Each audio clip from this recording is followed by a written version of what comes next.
Court में हालांकि अभी सुनवाई जारी है, लेकिन आरोप तय करते वक्त में ये कहा गया कि जो मुख्य साजिशकर्ता हैं वो खुद लालू प्रसाद यादव हैं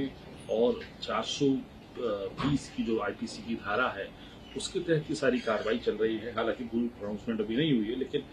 शुरुआती तौर पे ये बात सामने आ रही है कि आरोप तय। एक बात स्पष्ट कर दूं, चार्जशीट कन्विक्शन नहीं होता। चार्जशीट फ्रेम करना एक प्रक्रिया है सीआरपीसी की, कि जो प्रोसिक्यूशन ने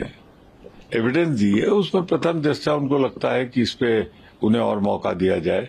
ट्रायल हो सकता है, तो लालू जी को पूरा मौका है, वो हायर कोर्ट में जा सकते हैं।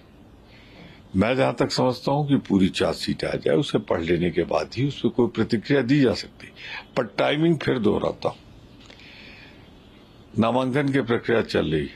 चुनाव चल रहा है, तेजस्वी यादव मुख्य विपक्षी दल के नेता विपक्ष, उन पे चार्जेस फ्रेम के लिए अक्टूबर की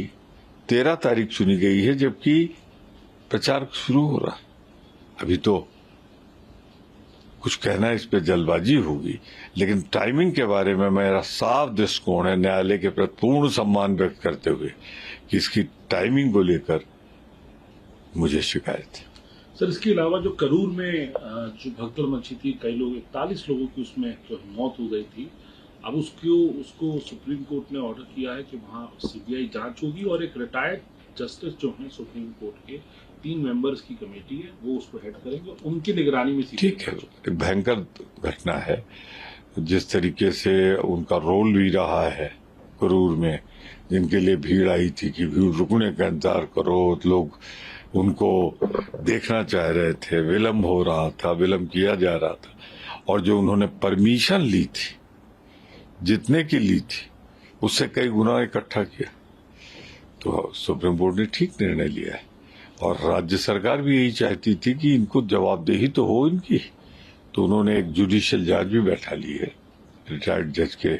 अध्यक्षता में, उसका स्वागत ही होगी। कोर्ट में हालांकि अभी सुनवाई जारी है, लेकिन आरोप तय करते वक्त में ये कहा गया कि जो मुख्य साजिशकर्ता हैं वो खुद लालू प्रसाद यादव हैं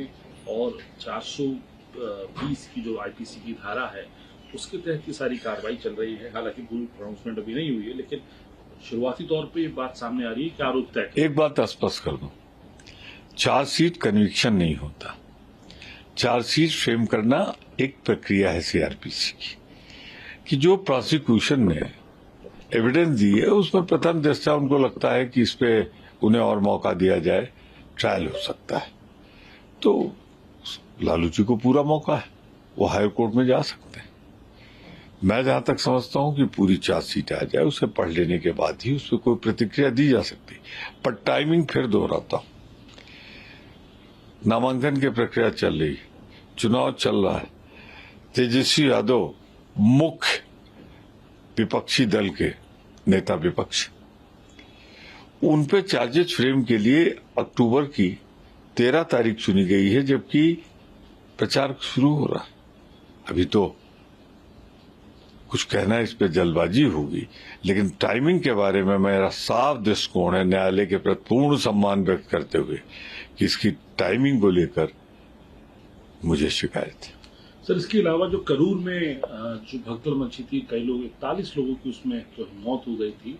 अब उसको सुप्रीम कोर्ट ने ऑर्डर किया है कि वहां सीबीआई जांच होगी और एक रिटायर्ड जस्टिस जो है सुप्रीम कोर्ट के 3 मेंबर्स की कमेटी है, वो उसको हेड करेंगे, उनकी निगरानी में। ठीक है, एक भयंकर घटना है।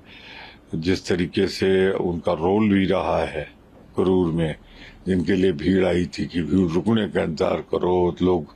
उनको देखना चाह रहे थे, विलम्ब हो रहा था, विलम्ब किया जा रहा था, और जो उन्होंने परमिशन ली थी, जितने की ली थी, उससे कई गुना इकट्ठा किया, तो सुप्रीम कोर्ट ने ठीक निर्णय लिया है। और राज्य सरकार भी यही चाहती थी कि इनको जवाबदेही तो हो इनकी,